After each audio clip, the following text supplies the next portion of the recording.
আসসালামু আলাইকুম।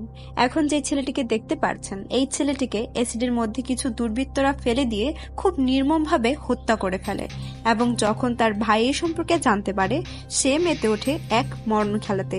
তা যেন এক রাক্ষসের তাণ্ডব কাণ্ডে পরিণত হয়। কথা বলছিলাম মার্কো মুভি নিয়ে, যেটা 2024 সালে রিলিজ হয়েছিল। মুভিটিতে কি হয়, কিভাবে তার ভাইকে মেরে ফেলে এবং কিভাবে মার্কো তার ভাইয়ের মৃত্যুর প্রতিশোধ নেয়, সব জানতে হলে আজকে আপনাদের দেখতে হবে আমাদের এক্সপ্লেনেশনের পুরো ভিডিওটি। তো চলুন কথা না বাড়িয়ে ভিডিওটি শুরু করা যাক। মুভির শুরুতে আমাদের একটা বক্সিং রিং দেখানো হয়, যেখানে অনেক মানুষ মিলে ওই বক্সারদের উপর টাকা লাগাচ্ছিল। আসলে সেটাকে বক্সিং রিং বলা যাবে না, সেটাকে জুয়ার আড্ডা বলা যেতে পারে। এবং সেখানে দুই বন্ধু ভিক্টর আর ওয়াসিম দুইজনেও একই কারণে এসেছিল। কিন্তু এখানে ভিক্টর কোনো জুয়া খেলতে আসেনি, সে শুধু তার বন্ধু ওয়াসিমের সাথে এসেছিল, আর ওয়াসিম এখানে জুয়া খেলতে এসেছিল।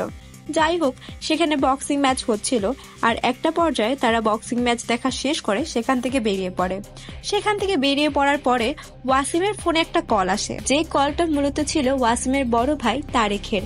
আসলে ওয়াসিম আর তারেক দুই ভাই একটা বিজনেস পার্টনার ছিলেন। তাদের বিজনেসে লস হওয়ার কারণে তারেক ওয়াসিমকে কনভিন্স করছিল যেন ওয়াসিমও এই ড্রাগ ডিলিং এর ব্যবসায় ইনক্লুড হয়ে যায়। কিন্তু দেখা যায় যে ওয়াসিম কখনোই এটার পক্ষে ছিল না এবং সেই সময়ও সেইটা প্রত্যাখ্যান করে দেয়। তারপর ওয়াসিম আর তার বন্ধু ভিক্টর দুইজনে সুন্দর করে আবার আগের মতো হাঁটতে শুরু করে। কিন্তু কিছু দূর যেতেই ভিক্টর তার বন্ধু ওয়াসিমের গোংরানির আওয়াজ পেতে থাকে এবং যখন সে পেছনের দিকে যায়, কিছুতে লেগে সে হুমড়ি খেয়ে পড়ে যায়। তখন সে দেখতে পারে যে তার বন্ধু মাটিতে লুটিয়ে পড়েছে। তার সিক্সথ সেন্স অনেক ভালো ছিল, তাই সে রক্তের ঘ্রাণ শুকে বুঝতে পারে যে তার বন্ধু সেখানে আঘাতপ্রাপ্ত হয়েছে। তারপর সে বুঝতে পারে সামনে কিছু লোক দাঁড়িয়ে আছে। আসলে লোকেরা ভাবছিল যে অন্ধ মানুষ কি বা করতে পারে, কিন্তু ভিক্টর এতটাই প্রতিভাবান ছিল যে সে খুনিদের অবয়ব মনে রাখতে শুরু করে তার স্পর্শের মাধ্যমে। যে গাড়িতে করে তারা এসেছিল সেটার মডেল পর্যন্ত সে ধারণা করতে পেরেছিল। তারপর সেখান থেকে সেই লোকগুলো চলে যায়, আর তার পরের দিনে ভিক্টর পুলিশের কাছে গিয়ে এই সব তথ্য পুলিশকে জানিয়ে দেয়। পুলিশ সবকিছু শোনার পরে ধারণা করতে পারে ওয়াসিমের ভাই তারেকই হয়তো তাকে মেরে ফেলেছে। তারপরে তারা তারেককে গিয়ে জিজ্ঞাসাবাদ করলে তারেক তাদের বলে যে আপনারা নেহাতি নিজেদের সময় নষ্ট করছেন, তাই এখান থেকে আপনারা কিছুই পাবেন না, খালি হাতে শুধু ফিরে যেতে হবে। আর এমনকি সে তার ভাইয়ের জন্য একটা ইসলামিক রীতিনীতিতে জানাজার আয়োজনও করে। সেখানে দেখা যায় যে তারেক বসে আছে আর সেখানে ভিক্টরও বসে আছে। একটু দূর থেকে সেই খুনি গাড়িটা যেটাতে করে সে খুনিরা এসেছিল, সেই গাড়িটা বাসার ভেতরে এন্ট্রি নিচ্ছে, আর দূর থেকে সেটার শব্দ শুনে ভিক্টর আঁচ করতে পেরে যায়। ওই গাড়ি থেকে রাসেল নামক একজন বেরিয়ে আসে, যেই দলের লিডার। সে সরাসরি এসে তারেকের সাথে কোলাকুলি করে, আর তখনই ভিক্টরের আর বুঝতে বাকি থাকে না যে তারা দুইজন মিলেই ওয়াসিমকে মেরে ফেলেছে, অর্থাৎ নিজের ভাইকে তারেক মেরে ফেলেছে। সেটা বোঝা মাত্রই সে সেখান থেকে বের হতে নেয়, আর তার গার্লফ্রেন্ড ঈশাকে কল দিয়েও জানায় যে তার সাথে তার খুব গুরুত্বপূর্ণ কথা রয়েছে। ভিক্টর ঈশার সাথে কথা শেষ করতে না করতেই ভিক্টরকে কিডন্যাপ করে সেখান থেকে রাসেলের ডেরায় নিয়ে যাওয়া হয়। সেখানে নিয়ে যাওয়ার পরে ভিক্টরকে রাসেল জানায় যে সে আর তারেক মিলে ওয়াসিমকে মেরেছে, কারণ ওয়াসিম ড্রাগ ডিলিং এর ব্যবসার ভিতরে একটা ব্যাঘাত সৃষ্টি করছিল। তখন ভিক্টর এই সব কিছু জানার পরে সে বলে যে সে সবকিছু পুলিশকে বলে দেবে, কিন্তু রাসেল তাকে আর এক মুহূর্ত সুযোগ না দিয়ে ঠিক ওই সময়ে অ্যাসিডের মধ্যে ফেলে দিয়ে নির্মম ভাবে মেরে ফেলে। তার বডিটা আস্তে আস্তে অ্যাসিডের মধ্যে পুড়ে যাচ্ছিল এবং এইটা তার লোকদের দিয়ে ভিডিও পর্যন্ত করিয়ে রাখে। ভিক্টরকে মারার পরে রাসেল তার বাবার সাথে দেখা করতে যায়, যার নাম ছিল টনি। টনি ছিল এই গ্যাং এর মেইন লিডার, যে অনেক বড় একটা গ্যাংস্টার ছিল। যখন টনির কাছে গিয়ে রাসেল সবকিছু জানায়, তখন টনি বলে যে ভিক্টরের লাশটা যেন চেনা না যায় এবং এটাকে যেন ভালোভাবে গুম করে দেওয়া হয়। তার লোকজন তাকে এটা আশ্বস্ত করে। তারপরে দেখা যায় কিছুদিন পরেই আবার ভিক্টরের লাশের হুদিশ বেরিয়ে আসে, কারণ ভিক্টরের প্রেমিকা ঈশা তার নামে মিসিং কমপ্লেন লিখিয়েছিল এবং সেই সূত্র ধরেই পুলিশ তার লাশকে খুঁজে বের করে। যেহেতু সেটা চেনা যাচ্ছিল না, সেটার বিভিন্ন রকম টেস্ট করে তারা সেটা বের করে। তখন পুলিশরা কনফার্ম হয় যে এটা ওয়াসিমের মার্ডার কেসের সবচেয়ে বড় সাক্ষী ভিক্টরের লাশ। তারপরে দেখা যায় যে পুলিশের কাছ থেকে আমরা খুব শকিং একটা নিউজ জানতে পারি যে ভিক্টরকে খুব সাধারণ দেখতে হলেও সে বিলং করতো খুব বড় একটা গ্যাংস্টার ফ্যামিলি থেকে, যার ভাইয়ের নাম ছিল জর্জ পিটার এবং তার আরেকটা ভাই ছিল যার নাম ছিল মার্কো। জর্জ পিটারও অনেক বড় একটা গ্যাংস্টার ছিল, আর মার্কো ছিল সবার চেয়ে বেশি ভয়ানক। সে এতটাই মারাত্মক ছিল যে তাকে সব গ্যাংস্টাররাই ধরতে গেলে ভয় পেত। টনিরা বুঝতে পারছিল না যে তারা কোন গ্যাংয়ের সাথে পাল্লা নিয়েছে এবং তারা কি একটা বিপদে পড়তে যাচ্ছে। তারপরে তার যে বড় ভাই ছিল, অর্থাৎ ভিক্টরের বড় ভাই জর্জ পিটার, সে মার্কোকে কথাটা জানাতে মানা করেছিল, কারণ মার্কো এতটাই ভয়ানক ছিল যে যদি জানতে পারে যে তার ভাইকে এইভাবে নির্মমভাবে হত্যা করা হয়েছে তাহলে কাউকে ছাড় দেবে না। আসলে তখন আমরা জানতে পারি যে মার্কো তাদের আসল ভাই নয়। মার্কোকে ভিক্টর আর জর্জের বাবা রাস্তা থেকে কুড়িয়ে এনেছিলেন, কিন্তু যখন তারা একসাথে বসবাস শুরু করে তখন তারা দুইজন তাকে নিজের আপন ভাইয়ের মতোই ট্রিট করা শুরু করে এবং তাদের মধ্যে বন্ডিংটাও অনেক ভালো ছিল এবং মার্কোর সবচেয়ে কাছের ছিল ভিক্টর। তাই জর্জ মার্কোকে এই কথাটা জানাতে মানা করেছিল। আবার জর্জের ছিল হচ্ছে গয়নার বিজনেস, অর্থাৎ গোল্ডের বিজনেস, এবং সেই বিজনেস সামলাতো মার্কো। যত কাজ সব মার্কো দেখতো। একদিন তাদের রাইভাল গ্রুপের একজন জর্জকে ফোন দিয়ে বলে যে সে তার ভাইকে কিডন্যাপ করে নিয়েছে এবং তাকে যেন তার বদলে 4 কেজি গোল্ডের বিস্কিট দেওয়া হয়, না হয় তার ভাইকে মেরে ফেলবে। তখন জর্জ টেনশনে তাড়াতাড়ি সেখান থেকে ছুটে গিয়ে দেখে যে ভিক্টরকে কিডন্যাপ করা হয়েছে কিনা, কিন্তু যখন সে দেখতে যায় দেখে যে ভিক্টর তাদের উঠানে সুন্দর দিব্যি বসে আছে, কিন্তু মার্কো সেখানে নেই। তখন জর্জ বুঝতে পারে যে তারা মার্কোকে সেখান থেকে কিডন্যাপ করে নিয়ে গিয়েছে। মার্কোকে কিডন্যাপ করার পরে তারা বুঝতে পারে যে তারা নিজের জম নিজেরা ডেকে এনেছে, তাই জর্জ সেখানে শান্তিমতো বসে পড়ে। অন্যদিকে দেখা যায় মার্কোকে যারা কিডন্যাপ করে নিয়েছে তারা মার্কোকে 2টা হিংস্র কুকুরের সাথে একটা খাঁচার মধ্যে বন্দি করে রেখেছে এবং মার্কোর যখন জ্ঞান ফিরে আসে তখনই সে সেখানকার ওই 2টা কুকুরের মুখ ছিঁড়ে আলাদা করে দেয়। সেই সিনটা একদম বিদঘুটে ছিল, যেটা আপনারা দেখলে হয়তো বুঝতে পারতেন। তারপরে সেখান থেকে বের হওয়ার পরে সে ওইখানে যতগুলো লোক ছিল সবাইকে চাকু দিয়ে আঘাত করে টুকরো টুকরো করছিল। সিনটা দেখেই বোঝা যাচ্ছিল যে মার্কো কত বড় একটা গ্যাংস্টার এবং তার অ্যাবিলিটি কতখানি। তাই জর্জ বুঝতে পারছিল যে যদি মার্কোকে জানানো হয় তার সবচেয়ে প্রিয় ভাই ভিক্টরকে কেউ এরকম নির্মমভাবে হত্যা করেছে তাহলে সে তাদের কাউকে ছাড় দেবে না। তারপরে দেখা যায় যে মার্কোকে না জানানোর কথা বললেও মার্কো কিভাবে যেন খবরটা পেয়ে যায় এবং ভিক্টরের ফিউনারেলে চলে আসে। যখন সে সেখানে আসে সে ভিক্টরের কফিনের উপর হাত রেখে একটা প্রতিজ্ঞা করে যে যারা তার ভাইকে এভাবে নির্মমভাবে মেরেছে তাদের সবাইকে জ্বালিয়ে পুড়িয়ে ছারখার করে দেবে। এমনকি সে কথাটা মাইকে অ্যানাউন্স করে দেয়, কিন্তু সেখানে তারা এই জিনিসটা জানতো না যে সেখানে ভিক্টরের খুনিরাও ওই বেঞ্চেতে বসেছিল, অর্থাৎ টনি, রাসেল। সেখানে জর্জ আর মার্কো কেউ এই বিষয়ে অবগত ছিল না। যখন মার্কো এই সবকিছু বলে সেখান থেকে বেরিয়ে আসে তখন জর্জ তাকে থামানোর জন্য তাকে বলে যে তুই তো আমাদের আপন ভাই নস, তাই তুই আমাদের এইসব বিষয় থেকে দূরে থাক। ভিক্টরকে যে মেরেছে তাকে তোর মারার কোনো দরকার নেই, তাকে আমরাই খুঁজে বের করব। তখন সে বলে যে আপনি যাই বলেন না কেন এগুলোতে আমার উপর কোনো কাজ হবে না। ভিক্টরকে যে মেরেছে আমি তাকে নিশ্চয়ই খুঁজে বের করব, কারণ আমার জীবনে যে আমার সবচেয়ে কাছের ছিল সে একমাত্র ভিক্টরে ছিল এবং তাকে যে মেরেছে আমি তাকে কখনোই ছাড়তে পারবো না। আমি আমার ভাইয়ের রক্তের বদলা ওদের রক্ত দিয়েই নেব। আমরা দেখতে পারি টনির গ্যাং আর জর্জের গ্যাংদের মধ্যে প্রায় বিজনেস মিটিং হতো। সেখানে টনি তার ছেলে রাসেলকে জর্জের সাথে পরিচয় করিয়ে দেয় আর একটা প্রস্তাব রাখে যে তারা ভিক্টরের খুনিকে খুঁজে বের করতে পারবে। রাসেল একটা টিম তৈরি করবে এবং তার মাধ্যমে তারা ভিক্টরের খুনিকে খুঁজে বের করবে। বিষয়টা খুব হাস্যকর যে খুনি নিজেই খুনিকে খুঁজতে যাচ্ছে। যাই হোক, তারপরে সেখানে মিটিং এ এন্ট্রি হয় মার্কোর। মার্কো সেখানে এন্ট্রি নেওয়ার পরে সবাইকে সাফ সাফ জানিয়ে দেয় যে ভিক্টরের মৃত্যুর ইনভেস্টিগেশন সে একা করবে এবং নিজে করবে আর খুনিকেও সে নিজেই খুঁজে বের করবে। তারপরে সেখান থেকে চলে যায়। অন্যদিকে রাসেলের বাবা টনির গ্যাং চিন্তিত হয়ে পড়ে, কারণ তারা জর্জকে ভুলিয়ে ভালিয়ে রাখতে পারলেও মার্কোকে কখনোই ভুলিয়ে ভালিয়ে রাখতে পারবে না। তারা যদি কোনো একটা ক্ষুদ্র ভুল করে তার জন্যও হয়তো তাদের সবাইকে মার্কো উপরে পাঠিয়ে দিতে পারে। এই সব কারণেই টনি এবং তার পুরো গ্যাং দুশ্চিন্তায় ভুগছিল। অন্যদিকে তারা জর্জ জর্জকে বিভিন্ন রকম ভুলভাল তথ্য দিচ্ছিল যে ভিক্টরের মৃত্যুর পিছে এইসব লোকেরা দায়ী, আর জর্জ তার মায়ের মৃত্যুর প্রতিশোধ নেওয়ার জন্য ওই সব লোকদের মারছিল।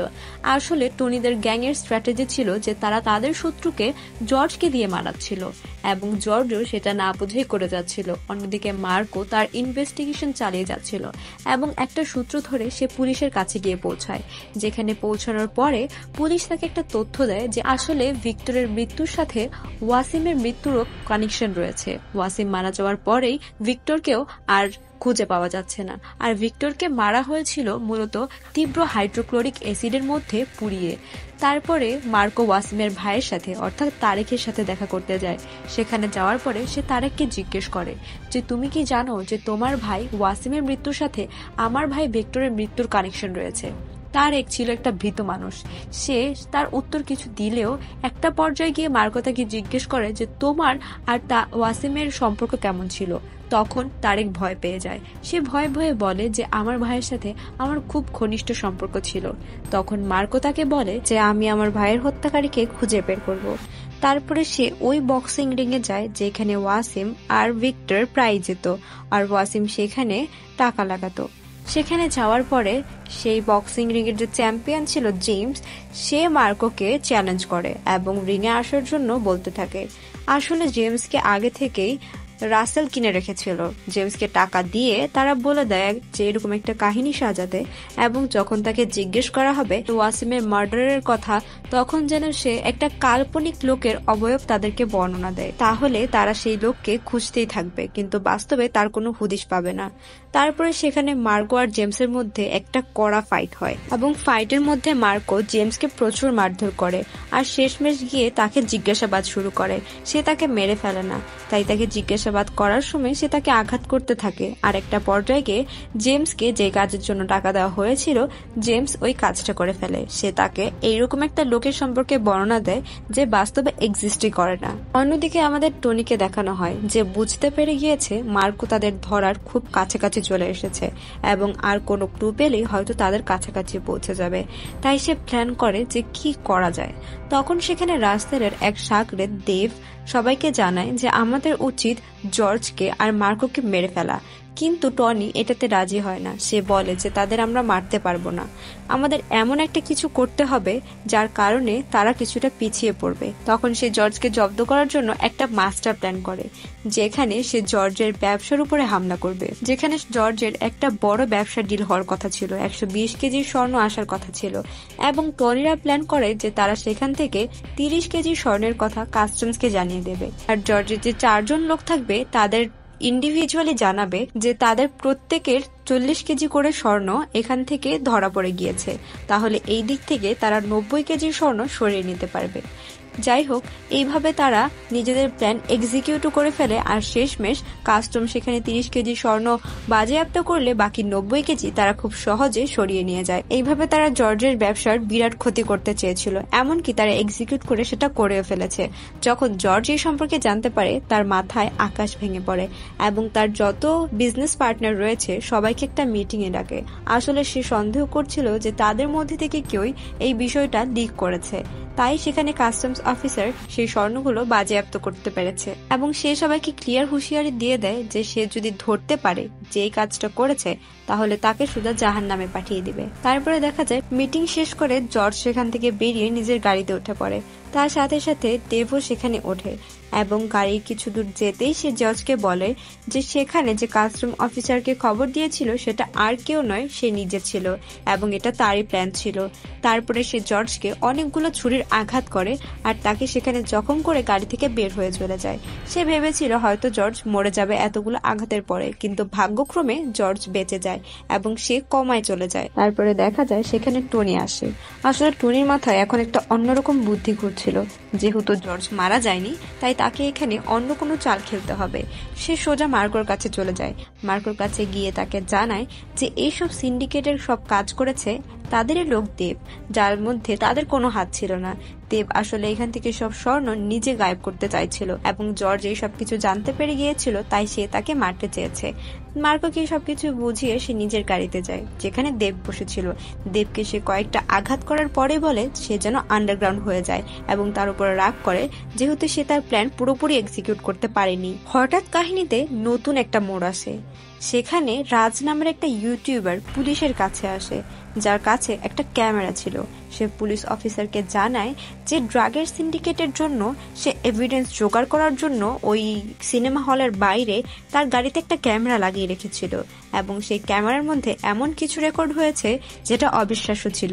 যখন পুলিশ অফিসার সেই ভিডিও ক্লিপটা দেখতে পারে, সেও অবাক হয়ে যায়।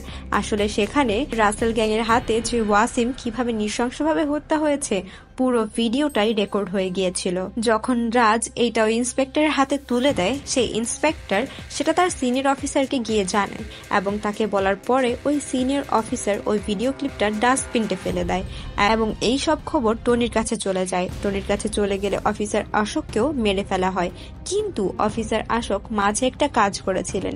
তিনি ওই ভিডিও ক্লিপটা ওই জর্জের যে ফ্যামিলি ডক্টর আছে তার কাছে দিয়ে গিয়েছিলেন, অর্থাৎ একটা পেন ড্রাইভের মধ্যে ওই ভিডিওটা আপলোড করে ওই ডক্টরের কাছে দিয়ে গিয়েছিলেন এবং সেই ডক্টর যখনই জর্জের জ্ঞান ফিরে আসে, সে কোমা থেকে বেরিয়ে আসে, তাকে সেই ক্লিপটা দেখায়। জর্জ সেটা দেখে খুব অবাক হয়ে যায়। তার মানে এতদিন যারা বন্ধুত্ব সুলভ আচরণ করছিল তারাই আসলে মূল শত্রু। এবং এই ক্লিপটা দেখার পরে তাড়াতাড়ি জর্জ মার্কোকে কল দেয়। মার্কোকে কল দিয়ে জানিয়ে দেয় যে আসলে এই ওয়াসিমের কাহিনীর পিছে, অর্থাৎ ওয়াসিমকে মারার পিছে দায়ী হচ্ছে রাসেল গ্যাং এবং তারাই মূলত আমাদের ভাইকে মেরেছে। যখন মার্কো সবকিছু শুনছিল, গাড়িতে তার সাথে রাসেলও বসেছিল আর গাড়ির পেছন থেকে রাসেল মার্কোর গলা টিপে ধরে, কারণ সে জানতো মার্কো এইসব কিছু শোনার পরে চুপ করে বসে থাকবে না। মার্কোর গলা টিপে ধরার পরেই তাকে কিছুটা নাজেহাল করে ফেলে এবং তাকে ধরে একটা জঙ্গলে নিয়ে যায়। সেখানে নিয়ে যাওয়ার পরে তাকে খুব মারধর করে, এমনকি তার গায়ের মধ্যে একটা চাকু ঢুকিয়ে দেয় যাতে মার্কো খুব আঘাত পায়, কিন্তু মার্কোর চোখে বিন্দুমাত্র ভয়ের কোনো ছাপ ছিল না। তখন মার্কোর চোখের সামনে তার অ্যাসিস্ট্যান্ট আনোয়ারের হাত চেইনস দিয়ে রাসেল নির্মমভাবে কেটে ফেলে। মার্কো সব কিছুই দেখছিল এবং একটা পর্যায়ে গিয়ে মার্কো উঠে দাঁড়ায় এবং নিজের হাত বাধা অবস্থায় সকলকে মারতে শুরু করে, নিজের মুখের মধ্যে চাকু নিয়ে এক একজনকে মারতে শুরু করে। তখন রাসেল সবাইকে বলে যেন মার্কোকে এখন মেরে ফেলা হয়। এটা বলার পরেই যখন রাসেলের রোগটা মার্কোর দিকে এগিয়ে আসছিল, মার্কো তখন একটা অবাক কাণ্ড করে ফেলে। সে উঠে দাঁড়ায় এবং তার পা দিয়ে এক একজনকে মারতে শুরু করে। একজনকে তো সে এমন ভাবে আঘাত করে যে তার কান ছিঁড়ে নিয়ে চলে আসে। সে একের পর এক লোককে এভাবে মারতেই থাকে। পুরো গ্যাং ছুরি চাপাতে নিয়ে তার উপর হামলা করতে শুরু করে, কিন্তু মার্কো তখন নিজের হাতের বাঁধন খুলে সবাইকে এক এক করে মারতে থাকে। আসলে রাসেল ভাবতেও পারেনি যে মার্কো এতটা ভয়ঙ্কর হবে। এরপর সে যখন রাসেলের উপরে হামলা করে, দুজনের মধ্যে একটা কড়া ফাইট হয় এবং একটা পর্যায়ে গিয়ে রাসেলও তার কাছে হার মানতে বাধ্য হয়, কিন্তু তখনই সে রাসেলকে মারে না। সে আহত আনোয়ারকে নিজের গাড়িতে নিয়ে বসায় এবং আনোয়ারের এইরকম অবস্থা দেখে তার খুবই কষ্ট হচ্ছিল, তার মাথায় যেন রক্ত উঠে গিয়েছিল। সে আবারও গাড়ি থেকে নেমে যায়, নেমে গিয়ে ওই চেইনসটা দিয়ে রাসেলের গ্যাংয়ের যত লোক ছিল তাদের হাত পা টুকরো টুকরো করতে থাকে এবং সবাইকে মারতে থাকে। কিন্তু যখনই সে রাসেলকে মারতে যাবে, তখনই সেখানে দেখা যায় যে টনি ভিক্টরের গার্লফ্রেন্ড এশাকে কিডন্যাপ করে নিয়েছে আর এশা প্রেগনেন্ট ছিল, তার পেটে ভিক্টরেরই বাচ্চা ছিল। আর এই সব কিছু সে যখন মার্কোকে জানায়, মার্কো বাধ্য হয় রাসেলকে ছেড়ে দিতে, অন্তত ফ্যামিলির খাতিরে সে ছেড়ে দিতে বাধ্য হয়ে যায়। এবং সেখান থেকে চলে যাওয়ার পরে মার্কো যখন পুরো ফ্যামিলির সাথে ছিল, তখন তারা জানতে পারে যে টনির দাবি দেওয়া কি। টনি এশাকে ছাড়ার বদলে তাদের পুরো বিজনেসের ওনারশিপ চাইছে এবং এই সব কিছু শুনে জর্জের মাথায় হাত ছিল। তখন মার্কো বলে যে সে তার ফ্যামিলি মেম্বারকে বাঁচানোর জন্য যে কোনো কিছু করতে পারে এবং যে কোনো পর্যায়ে নামতে পারে, তাই তারা যেন এইসব কিছু নিয়ে কোনো কিছু না ভাবে।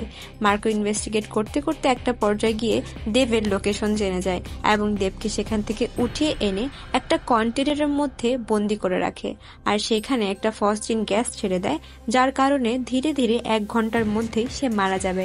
সে বলে যে তোর কাছে 1 ঘন্টা আছে, তুই যদি আমাকে ঈশার লোকেশন জানাতে পারিস তাহলে তোকে এখান থেকে বের হতে দেব। এটা বলেই সেখানে একটা ফোন রেখে সে কন্টেনারটা লক করে সেখান থেকে বেরিয়ে পড়ে।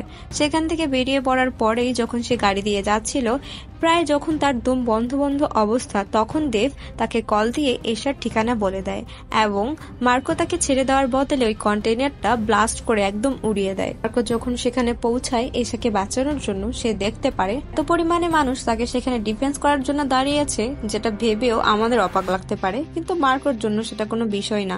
মার্কো সেখানে ওই লোকগুলোকে মারতে মারতে পাহাড় বিছিয়ে ফেলে এবং যখন সিঁড়ি দিয়ে উপরে উঠছিল, সে একের পর এক লাশ বিছিয়ে যাচ্ছিল। উপরে ওঠার পরে সে দেখতে পারে একটা মেয়ে চেয়ারে বসে আছে, কিন্তু যখনই সে সামনে যায় সে দেখতে পারে যে এটা ঈশা না। আর তখনই সেখানে টনি আসে। টনি আসার পরে সে তাকে জানায় যে আসলে তারাই মার্কোকে এখানে ভুলিয়ে ভালিয়ে এনেছে, অন্যদিকে এশাকে অন্য জায়গায় রাখা আছে। যদি সে এশাকে পেতে চায়, অর্থাৎ তাকে উদ্ধার করতে চায়, তাহলে তাকে তার দাবি দাওয়াগুলো মেনে নিতে হবে এবং এইবার কোনো চালাকি করা যাবে না। তখন দেখা যায় জর্জ আর মার্কো মনে করে যে এইবার টমির সাথে তাদের হাত মেলাতেই হবে আর তার দাবিগুলো মেনে নিতে হবে। তারপরে দেখা যায় যে তারা টনির কথা মতো একটা ব্রিফকেসে সব ডকুমেন্ট নিয়ে রাসেলের সাথে দেখা করার জন্য হাজির হয়, কিন্তু যখনই সেই ব্রিফকেসটা রাসেলের কাছে দেয়া হয়, সেটা খুলে সে একদম অবাক হয়ে যায়। সেই ব্রিফকেসের মধ্যে তার বাবা টনির একটা হাত ছিল।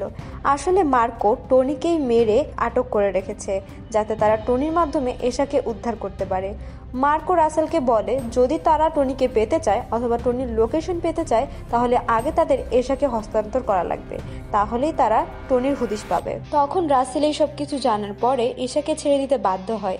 এশাকে নিয়ে মার্কো সেখান থেকে চলে যাচ্ছিল, আর চলে যাওয়ার সময় রাসেলের ফোনে লাইভ লোকেশন দিয়ে দেয় টনির। যখন রাসেল ওই লাইভ লোকেশনে গিয়ে পৌঁছায়, তখন সে দেখতে পারে টনিকে একটা ঘরের মধ্যে বন্দি করা আছে, আর তার মাথার উপরে একটা অ্যাসিডের বিকার ঝুলিয়ে দেওয়া আছে, আর সেটা এমনভাবে একটা গুলির সাথে ব্যবস্থা করা আছে, যদি সেটা কোনোভাবে নড়বড়ে হয়ে যায় তাহলে না হয় অ্যাসিডটা টনির মাথার উপরে পড়বে, আর না হয় তার শরীরে গুলি লাগবে। যে কোনো পরিস্থিতিতেই সে মারা যাবে। কিন্তু কোনো মতে তারা বিভিন্ন বুদ্ধি খাটিয়ে সেই অ্যাসিডের বিকারটা সেখান থেকে সরাতে সক্ষম হয়, কিন্তু সেখানে তাদের দলের একজন যখন দরজা খুলে ফেলে, সেখানে থাকা মাইন ট্রিগার্ড হয়ে যায় আর টনির চেয়ারের নিচে থাকা মাইন ব্লাস্ট হয়ে যায়। অন্যদিকে রাসেল তার বাবার এইরকম কাহিনী নিজের চোখের সামনে দেখে পাগল প্রায় হয়ে গিয়েছিল এবং মার্কোকে যে কোনো মূল্যে মারতে চাচ্ছিল। তারপরে আমরা দেখতে পাই যখন মার্কো বাড়িতে ফিরে আসে, জর্জ বলে সে যেন এশাকে তার গার্লফ্রেন্ড মারিয়ার সাথে দূরে কোথাও সেফ জায়গায় রেখে আসে, কিন্তু মার্কো জর্জকে একা ফেলে কোথাও যেতে চাইছিল না, তাই তারা সেখানেই থেকে যায়। অন্যদিকে আমাদের রাসেলকে দেখানো হয় যে গিয়ে পৌঁছায় তার আরেক ভাই সাইরাসের কাছে। এই সাইরাস মার্কো কিংবা টনি তাদের সবার চেয়ে বেশি ভয়ানক ছিল এবং মানুষ মারাই তার একমাত্র নেশা ছিল। সবাই তাকে কসাই নামে ডাকত। যখন সে রাসেলের কাছ থেকে সব ঘটনা জানতে পারে, সে মার্কোর পুরো পরিবারকে খতম করে দেওয়ার প্ল্যান করে। সেদিন গভীর রাতে হঠাৎই ঈশার প্রেগনেন্সির পেইন ওঠে এবং জর্জ ভাবে যে এখন বাইরে যাওয়া একদমই সেফ হবে না, বাসার ভেতরেই সব কাজ সারতে হবে। তাই বাহির থেকে ন্যানিকে বাসায় নিয়ে আসা হয়। যখন তারা এই সব কিছু করছিল, হঠাৎ করে সেখানে তাদের বাসার বিদ্যুৎ চলে যায়। আসলে এই সব কিছু করছিল সাইরাস আর রাসেলের গ্যাং। তারা এখন যা করতে চলেছিল তা হয়তো আপনারা কেউ বিশ্বাসও করতে পারবেন না। যাই হোক, তারপরে রাসেল তার কিছু লোককে ভিতরে পাঠিয়ে দেয়, আর তখনই ঘটনার আঁচ করে জর্জ মার্কোকে বলে সবাইকে একটা সেফ জায়গায় নিয়ে যেতে এবং সবাইকে সেখানে সেফভাবে রেখে আসতে। তখন মার্কো সবাইকে একটা রুমের মধ্যে লক করে দিয়ে আসে আর তার গার্লফ্রেন্ড মারিয়াকে একটা আলমারির ভিতরে লক করে দেয়। তারপরে দেখা যায় যে জর্জ অন্ধকারের সুযোগ নিয়ে অনেক মানুষকে গুলি করে মারছিল, কিন্তু তখনই সেখানে সাইরাস চলে আসে আর সাইরাস বোম মেরে তাদের যে মেইন দরজাটা ছিল সেটা একদম উড়িয়ে দেয়। যখন বাড়ির ভিতরে সে প্রবেশ করে, সে সবাইকে মারতে মারতে জর্জকেও মারতে শুরু করে। অন্যদিকে মার্কো যখন রাসেলের লোকদের উপর হামলা করতে যাচ্ছিল, তখন তার এক লোক তাকে কাবু করে ফেলে আর সাইরাস তখন সেখানে এসে তাকে মারতে শুরু করে আর তার বুকের মধ্যে ছুরি ঢুকিয়ে দেয়, যার কারণে সে কিছুটা কাবু হয়ে যায়। এমনকি সাইরাস তাকে এমনভাবে মারে যে সে সেখান থেকে নড়তে পারছিল না। আর এক এক করে তার চোখের সামনে রাসেলের গ্যাং তার পুরো পরিবারকে মারতে থাকে, এমনকি বাচ্চা অথবা মহিলা কাউকেই তারা ছাড় দিচ্ছিল না। সাইরাস এমন একটা খারাপ কাজ করে যেটা আমরা কেউ ভাবতে পর্যন্ত পারবো না। সে এশার ডেলিভারি রুমে গিয়ে পৌঁছায় আর এশাকে ওই অবস্থায় মেরে ফেলে আর তার সদ্যভূমিষ্ঠ বাচ্চাকে বের করে নিয়ে আসে, কিন্তু তাকে মারে না, সাথে করে নিয়ে যাওয়ার জন্যই তাকে নিয়ে আসে। অন্যদিকে মার্কোর গার্লফ্রেন্ডকেও সে তার সামনে মেরে ফেলে, খুব নির্মমভাবে তাকে হত্যা করে। আর মার্কো এই সব কিছুই দেখছিল। ওই সিনগুলো যে কি পরিমাণ বিভৎস ছিল সেটা আপনারা কল্পনা পর্যন্ত করতে পারবেন না। তারপরে সেখানে সবাইকে মারার পরে সাইরাস মার্কোকে বলে যে আমি তোকে একটা কারণেই বাঁচিয়ে রেখেছি, নিজের আপনজন হারানোর ব্যথার চেয়ে আর কোনো কিছুই বড় হতে পারে না, মৃত্যু এই ব্যথাকে হার মানায়, তাই আমি তোকে বাঁচিয়ে রেখেছি। কিন্তু সাইরাস বুঝতে পারেনি যে একটা ঘায়েল হওয়া বাঘ যে কতটা ভয়ানক হতে পারে। সাইরাস ভিক্টরের সদ্যভূমিষ্ঠ বাচ্চাকে সেখান থেকে নিয়ে চলে যায়। আর অন্যদিকে মার্কো সকলকে হারিয়ে যেন পাগল প্রায় হয়ে গিয়েছিল। সে কি করবে বুঝতে পারছিল না, কিন্তু তাকে এই মৃত্যুর প্রতিশোধ নিতেই হবে। তাই সে নিজের পুরো গেটআপ চেঞ্জ করে ফেলে। সে নিজের পুরো গেটআপ চেঞ্জ করে তার পোষা কুকুরের মাধ্যমে সাইরাসের আস্তানা খুঁজে বের করে। সেখানে যাওয়ার পরে সাইরাস আর রাসেলের লোকদেরকে সে মারতে শুরু করে। তার কাছে যেন এগুলো কীট পতঙ্গের ন্যায় ছিল, সে মানুষগুলোকে এইভাবে মারছিল এবং তার কাছে এখন হারানোর কোনো কিছু ছিল না, তাই সে কোনো কিছুকেই ভয় করছিল না, সবাইকে একের পর এক মেরে যাচ্ছিল। যখন সাইরাস তার সামনে আসে, সে সাইরাসকেও খুব বাজেভাবে আঘাত করে, এমনকি তার কাঁধে ছুরি ঢুকিয়ে দেয় আর সাইরাসও কাবু হয়ে যায়। অন্যদিকে রাসেল যখন তাকে আঘাত করতে আসে, সে প্রথম আঘাত তার মুখে হাতুড়ি দিয়ে দেয় এবং সেটা তার গায়ে লেগে গেলেও মার্কো এর পরে রাসেলকেও আঘাত করতে শুরু করে। আর তখনই সেখানে একটা মেশিন গান তুলে নিয়ে সকলকে একদম ছিন্ন বিচ্ছিন্ন করে দেয়। অন্যদিকে সাইরাস আর রাসেলের সাথে এখন তার একদম ডাইরেক্ট ইন্টারাকশন হয় আর দুজনের সাথে সেখানে একটা খুব ফাইটিং সিন হয়। দুইজনকে এমনভাবে মারে যে তারা দুইজনই তার হাতে কাবু হয়ে যায়। আর অন্যদিকে রাসেলের বুকে একটা ছুরি ঢুকিয়ে দেয়।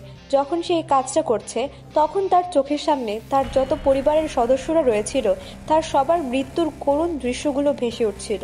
একটা পর্যায়ে রাসেলকে আঘাত করতে করতে তার বুকের ভেতর থেকে তার হার্টটাকে মার্কো বাহিরে নিয়ে আসে এবং এই সিনটাই হয়তো মুভির সবচেয়ে মারাত্মক সিনগুলোর মধ্যে একটা ছিল। তারপর আমরা দেখতে পাই সে সাইরাসকেও সেখানে মারতে যাচ্ছিল, কিন্তু তখনই সাইরাস তার ভাতিজাকে সেখানে নিয়ে আসে, অর্থাৎ ভিক্টরের যে ছেলে ছিল, আর তাকে সে অ্যাসিডের মধ্যে ফেলে দিতে চাচ্ছিল। কিন্তু তখনই মার্কো সেখান থেকে একটা চাকু নিয়ে ডাইরেক্ট সাইরাসের গলা বরাবর সেটা ছুঁড়ে মারে। সেখানে যাওয়ার পরে তার গলাটা তার বডি থেকে আলাদা হয়ে যায়। অন্যদিকে তার ভাতিজাকে সে উদ্ধার করতে সক্ষম হয় আর সাইরাসের বডিটা সেই যে অ্যাসিড ছিল তার মধ্যে পড়ে গিয়ে ঠিক ভিক্টরের মতো একদম পুরো ছাই হয়ে যায়। অন্যদিকে মার্কো তার ভাতিজাকে বাঁচাতে সফল হয় আর তার বেঁচে থাকার একমাত্র সম্বলই হয়ে দাঁড়ায় তার ভাতিজা। তারপরে আমাদের অনেক বছর পরের দিন দেখানো হয় যেখানে মার্কো তার ভাতিজাকে নিয়ে একটা বিচে বসে আছে এবং তার ভাতিজা বড় হয়ে গিয়েছে, কিন্তু হঠাৎ করেই সেখানে কিছু গাড়ির এন্ট্রি হয় আর হওয়ার পরেই সে দেখতে পায় যে তার ভাতিজা সেখান থেকে গায়েব। তখনই আমরা বুঝতে পারি যে মার্কোর পার্ট 2ও আসবে। তো যাই হোক, কাহিনী এই পর্যন্তই ছিল। যখন পার্ট 2 আসবে তখন অবশ্যই আমাদের সাথে কানেক্টেড থাকলে আপনারা দেখতে পারবেন। তো মুভিটি কেমন লাগলো সেটা অবশ্যই জানাবেন, আর যদি ভালো লেগে থাকে তাহলে লাইক শেয়ার কমেন্ট করে দেবেন। কিছুদিন যাবৎ আমরা ইরেগুলার হয়ে গিয়েছিলাম, তাই আপনাদের কাছে আন্তরিকভাবে দুঃখিত। তো দেরি না করে আমাদের চ্যানেলটিকে সাবস্ক্রাইব করে রাখবেন। এতক্ষণ সাথে থাকার জন্য আপনাদেরকে অসংখ্য ধন্যবাদ।